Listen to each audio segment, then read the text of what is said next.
Boto na bino bande ko balandi Canal Télévision, merci nandenge bozali belé lisusu mokolo ya lelo pona Rolanda émission pona mboka mokolo ya lelo et ambi pona bino moko ba politique ya Congo démocratique totangi bongo mwana mboka Didier Kimbumbu bomesana komona yazali bongo cadre na mouvement de libération du Congo pe yazali coordonnateur ya moko ba structure na kati ya parti ya Jean-Pierre Bemba ozali bongo Force One babakisaka partout na yeto kosola na oitali bongo actualité politique na Congo démocratique mbote na mwana mboka mbote ndeko Pyrrhus mbote pe na bandeko balanda biso na itando moke kimia eza na ntema na bango balanda biso malamu mbutu ezali na politique na Congo mais toujours ba scandale makambo mo ba population ko comprendre soute bon politique eza lokole balo ininga na toujours mais biso eleki biso comme lokola tsunami na kati ya océan.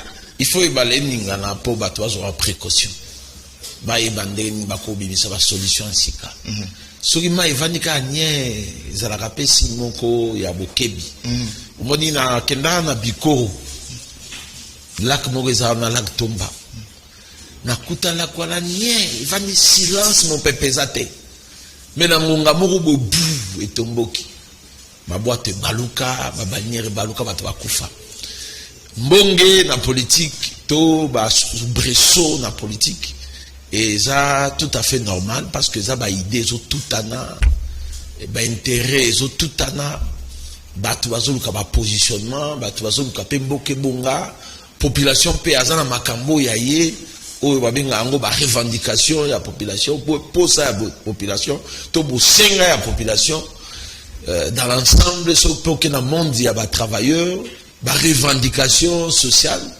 dernièrement kuto na moni na itando moke ba médecin na ba administratif to bato basala kana hôpital ya sino congolaise za na njili ba telemi ba lobino comité de gestion nezo sa ba bengisi biso ko tulelo donc nyoso wana ezana kati ya vie ya bato parce que fréquence oyo ekomi na Congo bolamuka boye moko so ebimi bolamuki boye na institution okune beti bolamuki boye na pouvoir okune beti mais finalement baimboka babi mokolo nini makambo bango ba ozela non problème ya moto a toujours na besoin à vivre vie moko ya malamu donc ba besoin sociaux ezalaka globaux et totaux ndenge ba sociologue balobaka mais sengeli un leadership fort, un leadership organisationnel, un leadership ya développement où il faut na kati na mboka pour na ko canaliser l'aspiration un peuple pour na ko pesa ba solution na busenga ya population. S'il n'y a pas un leadership fort, un leadership organisationnel, un leadership de développement, mboka toujours ekozala na ba soubresaut wana pe mawe ekozala to regret ekozala que population azomona ete ba dirigeant bazo kambaye bazo zala na makasi te to bwanya to mayele ya ko répondre na bosenga na ba to bandi moko ville ya Kinshasa esika otamboleza sute banzela izate nyonso na kati ya misala ya projet Kinshasa centre soki 0 trou nyonso mbala moko bakanga victoire mabe bakanga donc transport ekomi pasi elongwe na 500 francs ndenge lete tia ekomi 1000 francs transport à 500 francs isute ezala 207 kimbamba la kozwango ko uta yolo ko kende gambela 1000 francs 500 francs isute so tuni aipsio banzele ezate c'est vrai que opération ba to saluer ki yango mais et ça les linango to ko yeba te soki ndenge nini zando tilelo nano basali kagate to moni chikwa bangi ba réhabiliter ka gouvernement provincial stade 24 bakenda ki ja kotala bazo pelouse synthétique ezali na niveau ya martiro balongola ki bakende kuna bato ba omituna o balobaki to pambrasse mal entrain sikoyo misala nyonso na mbala moko on dirait ça planifié te balali balamuki tilenjelo tolali tolamuki opération centre tolali tolamuki finalement toza oyebate nini na gestion ville à Kinshasa ba député provinciaux ba komona to ba komona te na otikoloba awa il y a un problème de leadership organisationnel effectivement parce que bozo bongisa nzela eza idée ya malamu pour moto ako bo ya ba bongisa nzela azate soki nzela eza ya kobeba bato nyonso baza na posa ke nzela ebonga mais eza na lolenge ya kobongisa yango bato babongisa nzela baza bato quand même batanga kelasi il y a des ingénieurs tant bazosala opérationnalité ya kobongisa nzela bavandaka basangisi mayele na bango bayebi bakobanda bo bakosala bo bazotala pe esika nini oyo bango bazobongisa nzela neti commune wana commune ya Kalamu obandi wana Matonge Kauka Yolo Nord Yolo Sud Okengaba eza ba cité ya grande agglomération c'est-à-dire bato baza ebele pe banzela ngo eza na ndenge nini. Ce qui est regrettable c'est quoi?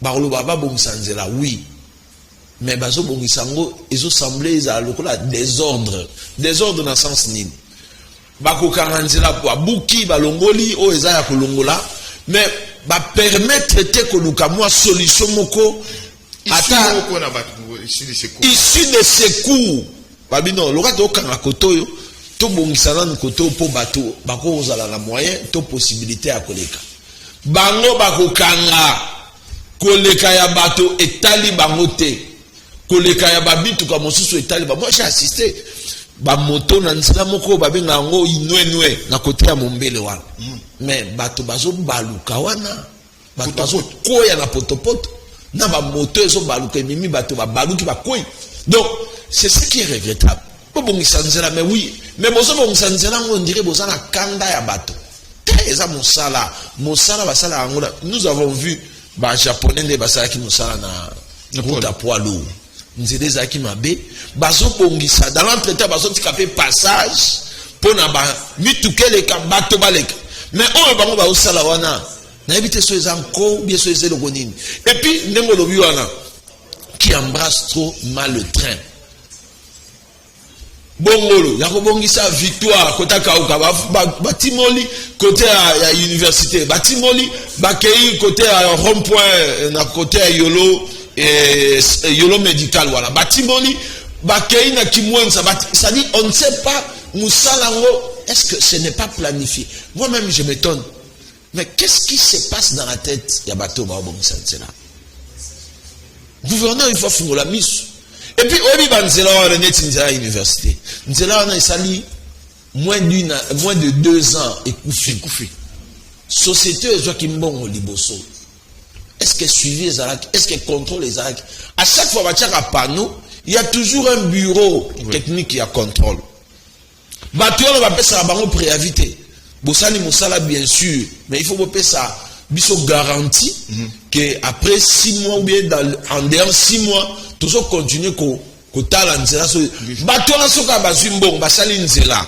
na éviter ceux qui ezalaka contrôler mais okomona bango basisi bayaka sute po mona ta mo bato na nzela bazotala bisika oyo nzela bebi po baya kobongisa il y a rien donc il y a une remise en cause na makambo etali leadership organisationnel na biso. Alors ba député provinciaux ba kosala nini ba tia bango nde ba il faut pas contrôler le gouvernement provincial c'est là boulot eza musala bango soki basala ngo bien te vis-à-vis la population ba o décevoir et puis motonyo so aza élu aza na poste so aza la réélu na prochaines élections soki basala musala na bango te eza responsabilité na bango parce que bazo mona ndenge ville ezo kambama bazomona ndenge makambo tozolo bazoleka pe esika wana bango moko pe bazo s'inquiéter nango mais bazo se lamenter nango qu'est-ce qui se passe pas que le monde va tuer au VD wana bato ba sa misala wana pas que le monde bango bato no bango qu'est-ce qui se passe même descendre sur le terrain une commission peut être mise sur pied une commission ad hoc na niveau ya assemblée provinciale bako kitabata ba qu'est-ce qui se passe baluka quand même ba user na pouvoir au bango basana ngo ba bisa bango non boete so bolimbo kanganzela ba fungula quand même ata passage awa pe bato bazo de kanzela ya misa exemple susu so le kini na tronçon ya université ba station service likambo susu yango ndeko ebimi lokola mayebo na éviter ce commerce so ezate avec toutes les possibilités il y a insécurité ba station eleki oyebi que station pembeni ya proximité à la station Tout d'abord, proximité à la station, c'est un danger. Yami Bale, Pemeni, Yabandako, c'est un danger. Yami Sato Pemeni, Yababar, Bateras. Je ne sais pas, parce que Moudako, Melaïlo, Romo, Yamoto, Wanabouaki, on ne sait pas. Biso de Minarakaka, tout se retrouver devant un fait accompli. Que Motepeli, station Ziki, sapeur-pompier, Arrêta, Bakoufi. Après, on commence à dire, oh non, Mokonzaboka, Kalela Biso di Kamboyo. Non, non, non, non. Les choses doivent se faire en amont, comme il se doit. Ce qui va moniquer, même si on a même si on a l'influence, même si on a un bon ébélé, un grand commerçant, un homme d'affaires reconnu, mais si on sollicite Sika Oyo, battu aménagement, battu à cadastre, battu à l'État, Babino, et Sika Wana Bako Tia station te, Bako Yuko Peso Amonte. Est-ce que Baron Baboya? Non, mais il faut qu'on boya selon Mimeko. Il y a quand même un plan d'aménagement. La réalité sur terrain, le corps de Batois Baboya. Il n'y a plus d'espace. Je te dis, Kinshasa est étouffé, surtout centre à Kinshasa. Étouffement, je vous dis. Étouffement, il n'y a plus de respiration. La ville de Kinshasa, surtout sur une centre Nango, ne respire plus. Il y a un problème. Tout le monde station Batongia na croisement Funa station na sika aérodrome ya Ndolo ezali et sika où batu babangela batali station na kwa. Mais en cas de crash, na moni pe batongi su banda kwa.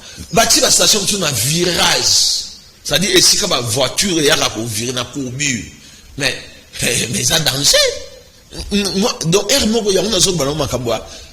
il se pose un problème de leadership dans Mboka, d'une manière générale, et surtout un leadership organisationnel.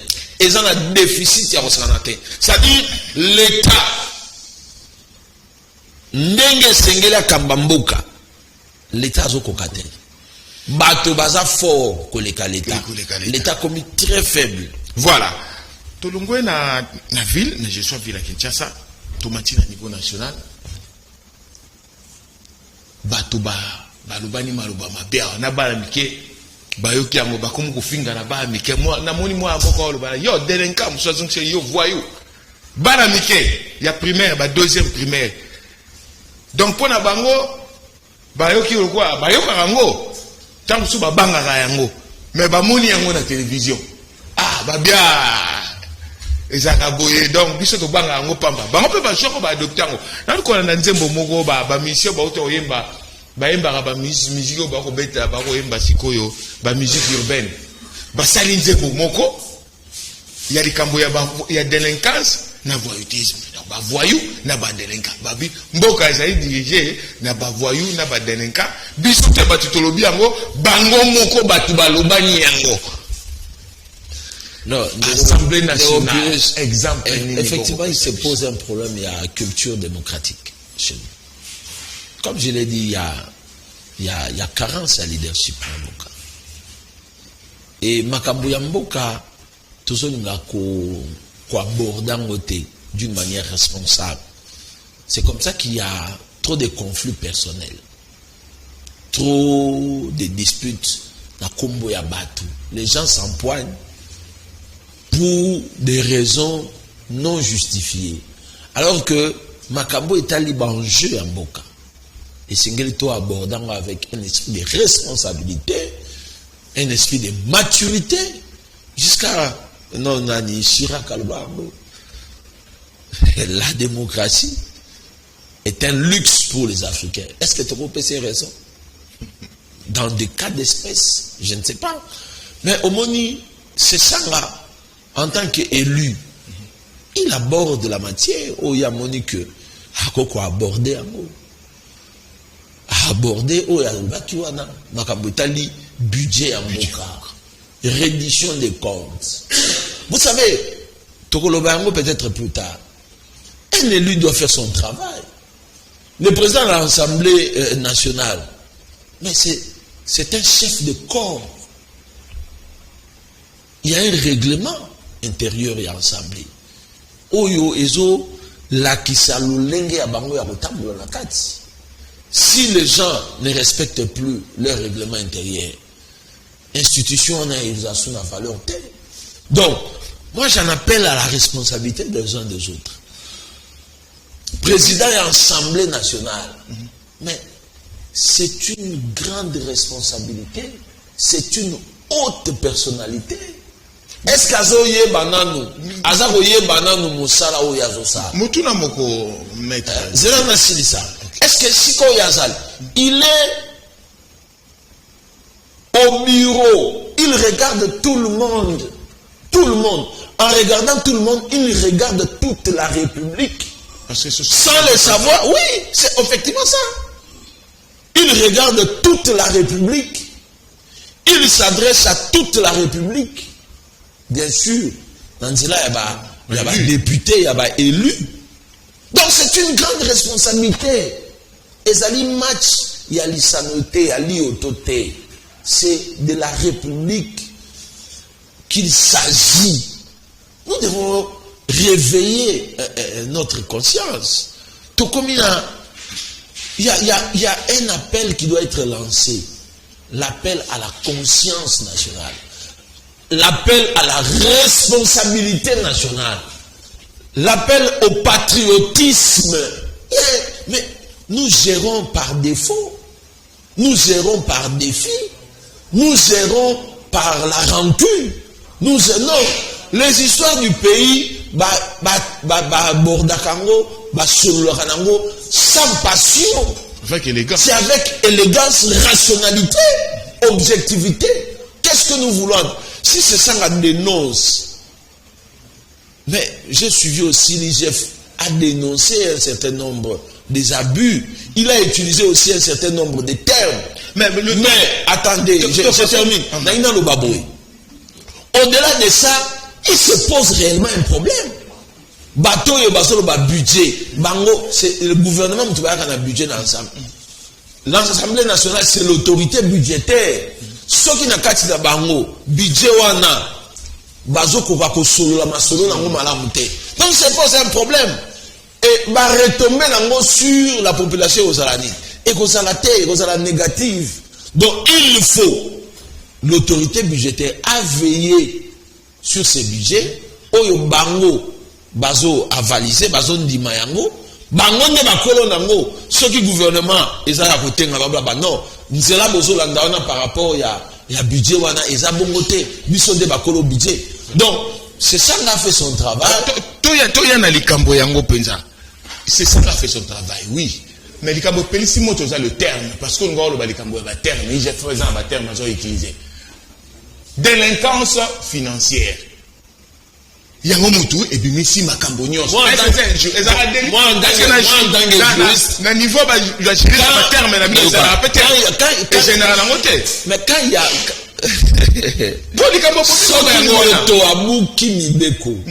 s'il y a constatation que moto ya Bouki Mibeko, mais il est délinquant. Il n'y a pas un autre mot à utiliser. Même devant le ministre, il n'y a pas un mot. Le mot n'était pas approprié par rapport à Ozawana journaliste. Ozawana Ndekonanga Obini Obomi Moto. Tu es un meurtrier, Yolimba Bengo Komodo. Pour un journaliste, oh non, un journaliste, non, tu as tué. Tu es un meurtrier. Tu es un délinquant. Est-ce que en fait, c'est ça le problème. Non, reprocher gouvernement. Non, c'est ça délinquant.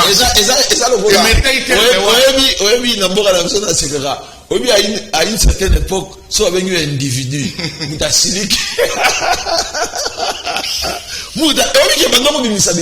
oui. Biso wa cameraman so showing abenga batu ba individu bala basi aloba ba individuel. Donc kala seulement bengi muto toi là un individu muta tomboki et batu abunda na mikabwana ozo mona batu ba betala makofi likolo ya mo individu.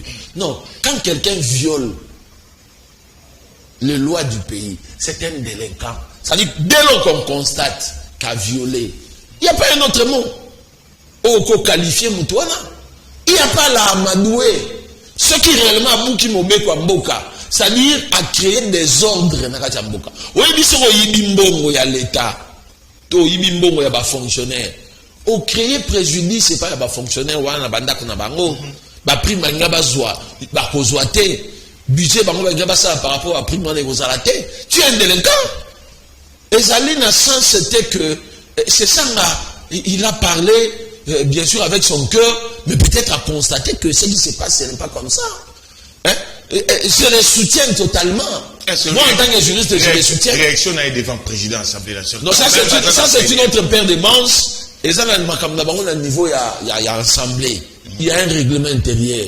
Il y a un des arts. Ils ont fait ça, la ligne de conduite. Il y a un des mais qualifier quelqu'un d'un délinquant parce qu'il y a eu un constat que Motoana a violé Mibeko.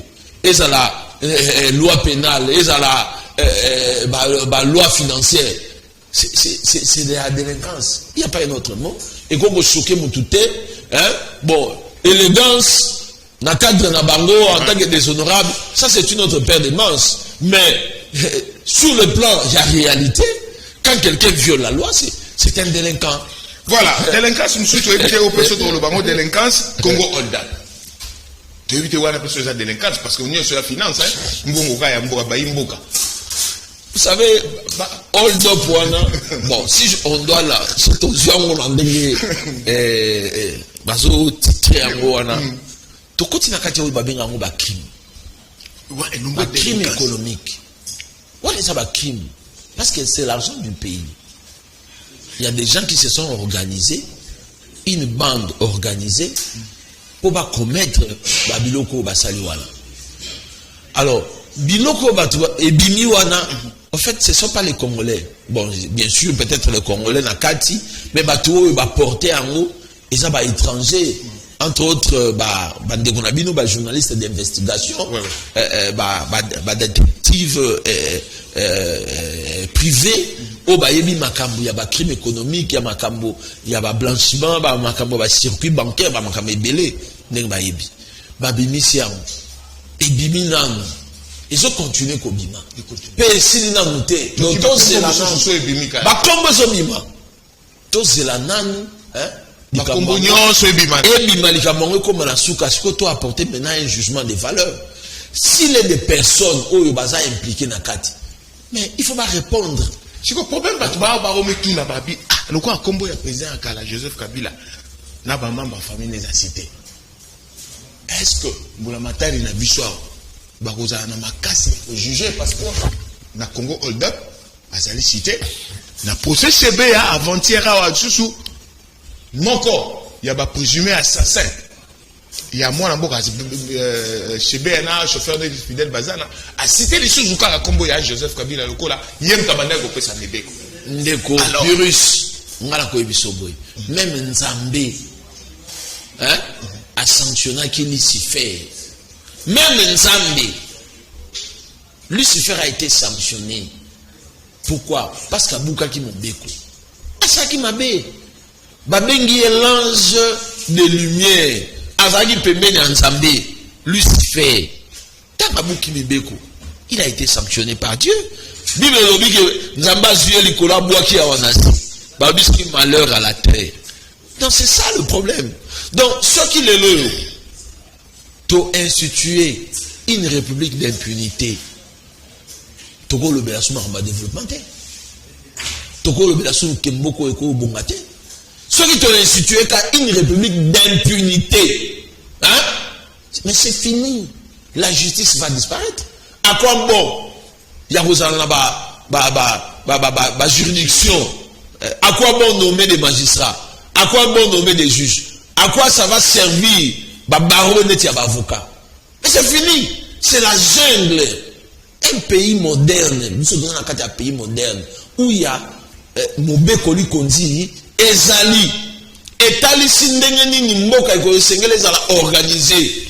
Et pouvoir judiciaire, Eza reconnu. Alors, ce pouvoir judiciaire, et ça, Moussa l'a monté. Batiki Kaka, pouvoir, il y a exécutif. Batiki Kaka, pouvoir, il y a nini, il y a législatif, dans le niveau, il y a parlement. Pouvoir judiciaire sur les athées. Mais moi, Koufi. Donc, pour la mettre au lobby, Tovanda Tozela, kovanda c'était la façon à koloba likambo soki bimi o ezotala mboka o ezotala misolo ebele o ebi nalobaka toujours ce n'est que na Congo où bato négligera makambo etali ba millions. Quand on parle de millions ici, ba millions. Ça, non. Millions ya pamba. Des dollars. 1 million tout simplement. Na quoi biso par exemple 1 million. N'était pas na biso, na mboka na biso na intérieur. 1 million. Obi ça la biso combien de forages d'eau. Tout ça en maïté. 1 million ya pamba. Combien de forages à l'intérieur? Pour ma famille Bika. Pour ma famille Bika. Combien de forages? 1 million de dollars. Pour la routière à minda. L'intérieur. Pour la tous au moins éclairage. C'est comme ça que je dis que Lucifer, a été sanctionné parce qu'il y a beaucoup de combien plus forte raison, tout ça, RDC, qui est un pays moderne. Dans le sens, il y a architecture, il y a des textes où ils ont régime, entre autres, constitution. Ils ont reconnaître qu'il y a un pouvoir judiciaire. Ceux qui sont au pouvoir judiciaire, on essaie de nous en monter. Mais non, pouvoir judiciaire, et ça a pour condamner Batouté. Et ça a rappelé ma enquête. Et ça a rappelé Batou. Ceux qui m'ont solo à Longi et Singele Tikai. Pouvoir judiciaire et pour la inféodité dans le pouvoir politique. Pouvoir judiciaire et pour la influencé par le pouvoir politique. Quel que soit. Parce qu'il est prévu, quel que soit statut naïo. Mais mon cher, tant que yo ibimbo à l'État, au bout qui il y a l'État. Au bimi délinquant, parce que tu as volé. Mais on va s'en parce que tout ça va kami balawa. Toi qui n'a qu'à ancien premier ministre Matata Pogno. Makamba mbongo, ya parc agro industriel à Bukangalonzo wa baluki balongo ba immunité titi. Bah mener les bossons qu'on conseille c'est déclaré ndeko Vital Kamerhe attaqué na Bolongo 13 ans suka yeo de banda est-ce Kabila ndem donc ndeko Purus est-ce qu'il y a eu pas le projet Bukangalonzo? Il y a eu le projet Bukangalonzo. Est-ce que mbongo ebimaki te pour la projet la mbongo ebimaki détournement pézalaki c'est là dans le banon. Est-ce que mbongo ebimaki pour la projet la mbongo ebimaki? Est-ce que le projet est comme un objectif nango? Tous les Congolais disent non. Parce que Bukangalonzo est au Kangama. Est-ce que la salle Bukangalonzo pour l'Ekangama? Non. Balobaki n'a pas ko umela. Ezaki centre pilote pour Bukangalonzo d'ingérer ça les belé dans Kachamboka. C'est que quelque part il y a eu une gestion il y a ma baie dans Katia Bukangalonzo. Alors bateau va gérer Makambola. Ils doivent répondre. Que ça soit ma justice. Ma procès tout est où mais la candidate na ngai. Oui, procès ba nazi ti le les continuer. Ti le les continuer. Biso la procès où mais la quoi ba nazi. Comme je nauti loba il y a un problème, il y a leadership, ya mboka. Leadership pour écoper sa même force na justice. Pour permettre justice ça ça nango na ndenge longobani. Tozo miluka na kati ya mboka. Mais ça malamu te parce qu'il y a des abus et l'équi et sengeli bateau ba okamba ba se ressaisir. Mobutu a levé le Rumoko, plus rien ne sera comme avant. Il faut que ça soit concrétisé. Tant que zoloba état de droit, il faut état de droit n'état les sam. Tant que zoloba impunité ici là, il faut impunité ici là. Tant que zoloba que lutte contre la corruption, il faut corruption quand même. C'est attaque au moto. Azal moto, mais il faut quand même tout comme on a seuil moko, tolérable, c'est-à-dire moto, c'est-à-dire makambeko kozala ba scandale kozala mais kozala gravissime na mais est-ce que likambo ya libération provisoire ya moi mboka Vital Kamerhe et ko boaka toloba yombo o bito banda o tshaba tukala le point bito ba soto na zoko tukater mona ninga et ko tshamba molilité na justice ango parce que bato tomo na bato a UDPS ba manifester baza contre libération provisoire. Tu as évité ça sur le plan juridique. ça justifié parce que embrumé côté tellement mito batu ba mesana ki non ba avocat na niveau ya instance ba sengi ba bité ba peut sa liberté provisoire té ba mati boy ba bi yango ba peut sa provisoire té ba mati ti to fandi ka boy ezali na cour de cassation de ba pesi batu ba commission tukuna finalement est-ce que c'est justifié? Oui, à toutes les instances demande doit négocier. Okay. C'est au juge. C'est au juge qui peut. Bango ne doit porter fardeau ya mboka. Bango nde ba juge. Avocat c'est musala na yé. Est-ce que juge on a ça qui est influencé par la politique? C'est là le problème. Ou bien juge en a mes conscience à accéder à la demande. Bato ba omona politique na kati mingi bato ba bia ya politique. C'est ça le problème. Donc l'avocat est vital, basal musala na bango en tant qu'avocat. Pas un problème. Pas un problème. Ce sont les juges. Ce sont les juges. Parce que le mécanisme et la demande de la liberté provisoire, c'est prévu à tous les niveaux, même au niveau à cour de cassation. D'accord, me connaître en côté, soit me connaître en haut, baninga me baota la biso ba se kangai. Mais ba juge, il y a cassation. Ma PC. Ba on est motu. Responsabilité, ils ont pas la babo. Est-ce qu'ils ont eu un œil sur le droit? Ou bien ils n'ont pas eu un œil sur le droit? C'est ça le problème. Hein? Donc, et aujourd'hui, il y a un problème aussi à moralité. Il y a Makambo. Vous savez, tant moto, tant on dit Makaolo, n'a comme DC, n'a comme administrateur, n'a comme ministre, n'a comme président de la République, n'a comme premier ministre, n'a comme même juge, magistrat, bah haute fonction, et ça bah haute fonction, il y a yote na famille na yo. Que les Cambodgiens, madame Moté, vous avez le devoir de rendre compte. Devoir. Obligation, il y a pour rendre compte. Au cours rendre compte, sur rendre compte, justice, il faut être là. Mais si vous ça m'a bête. Mais ce qui justice n'a pas qu'à la biso. Est-ce qu'on peut que mettre les Cambodgiens, Bakangaki, d'état cabinet, Tata Mokonzi. Il y a un petit peu ça. Moi, impulsion, moi, je croire quand même que état de droit comme justice c'est comme ça là. Mais surtout que l'Andani par Konga abimi et humanité vita kamera abimi finalement kokanga moto ezateka nazo kanga yo bien ba okanga yo bien ba olandelo poza mokuse toza moindo za pembe bien oza boga non bakanga mutu te po aza na forme sogini bakanga mutu soki ba auto bengango il y a des indices sérieux de culpabilité. Il faut l'état mobeku justice et landela yo. S'il y a des indices sérieux quand on a des indices ça il faut pas landela yo. Bon, demande mise à liberté provisoire. Il y a des conditionnalités au ba juge bakotal par rapport à makambo et moto yo. Il y a des indices sérieux de culpabilité par rapport à la conditionnalité. Est-ce qu'à Kokisi Yango ou bien à Kokisi Yango pour accéder ou pas dans la demande? C'est ça le problème. Non mais au moins Mboka Ndenge Zaliboye, il faut qu'il y ait des exemples. Il y a sanctions. Sinon, les gens ne vont plus croire à la justice. Voilà. Ça c'est la vérité. Responsabilité l'élo. Ils ont incombé dans le juge na biso. Bango mutu ba okatamaka. Bango mutu ba osambisa bango ba okatamaka.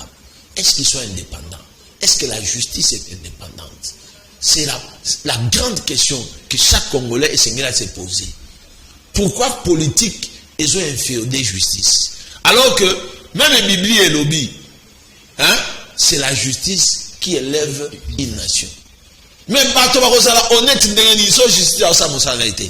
Les gens vont tomber dans la malhonnêteté à tous les niveaux. Pour éviter que ce soit entre guillemets, Narobi Manangai. Si vous avez la demande, je vais payer une caution. Mais si vous avez mongo, est-ce que vous êtes journaliste? Vous êtes OK na quand ça ne fût-ce que filmer la maison préfabriquée ou va poser état dans maison de.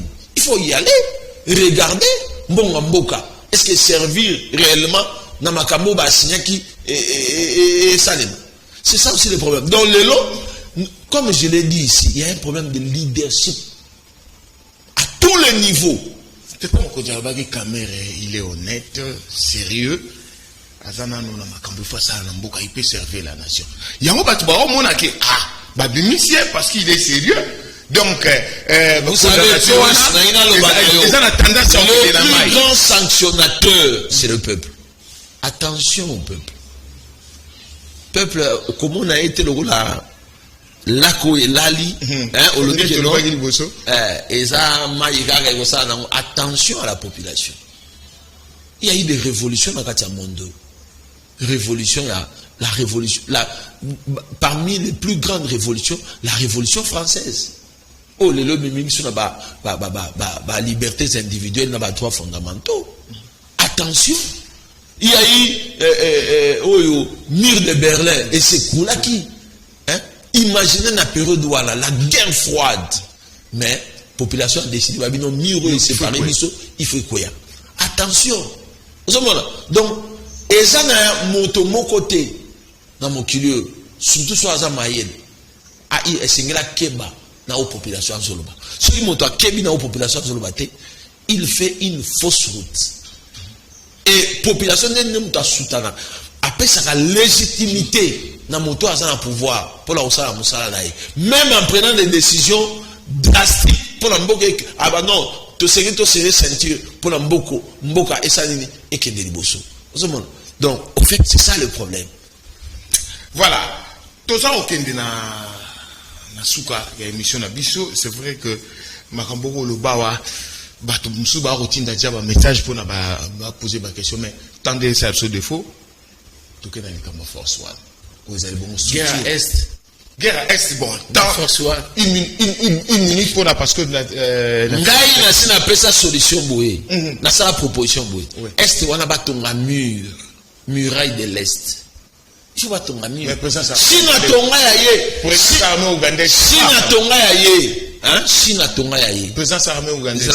Et qu'est-ce qui nous empêche de construire la grande muraille de l'est? Mais la grande muraille de Kivu. Nous sommes un pays indépendant.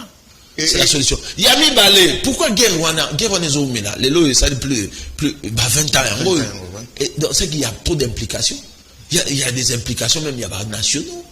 Il y a des Konzi. Armée n'a pas incapable. Armée n'a pas incapable. Mais tant que l'armée a désarticulé à dessein. C'est l'incapacité. Non, c'est pas l'incapacité. Armée, bazo désarticulé, on a bateau, bazo intérêt. Bateau, bazo intérêt mafieux. Bazo désorganiser l'armée nabiso. Au début, Congolais, nous sommes forts. Nous avons fait nos preuves dans l'Afrique. Bateau, histoire militaire. C'est l'histoire. C'est l'histoire. Armée nabiso, ils ont infiltré. C'est ça le mot, le véritable mot, infiltré. Et il y a un bateau, et c'est des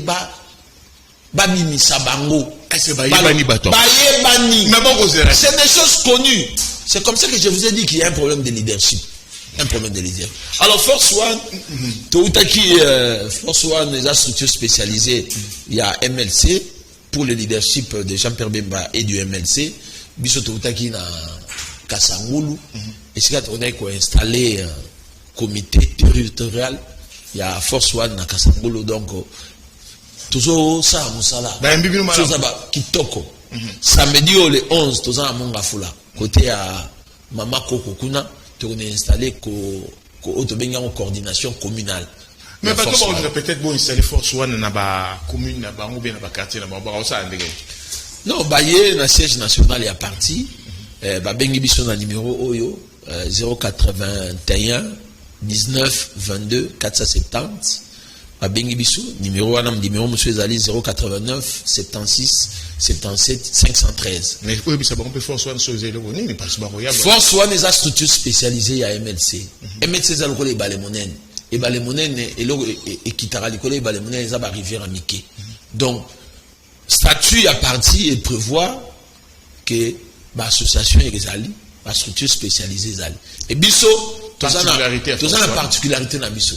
Nous gérons, nous encadrons au bateau va venir dans leader d'opinion bateau va yibani mais c'est pas bazali parce que MLC ils a parti au yibani donc ils a parti de masse mais ils a fait partie oyo bateau maye les bazali bateau va yibani bazali so ça quand il y a force one on a na commune ya ngiringiri ba commune ngiringiri ba tuni on to ebiete au côté force one mais beaucoup créer pas comme leader to créer mais il faut ça dans une certaine disposition ya aux leader parce que ça un leader et loko etalisama liboso c'est l'esprit de sacrifice l'esprit de sacrifice l'esprit d'abnégation et puis aux anaba ça dit aux la moto oyo on dimi comme ma fardeau ya population et c'est qu'on fait voilà toyambaki wana pona bino mwana mboka Didier Kibumbu azali bongo mec avocat azali pe coordonnateur ya structure spécialisée na kati ya MLC Force One cadre pe na kati mouvement de libération du Congo na ye tout solaki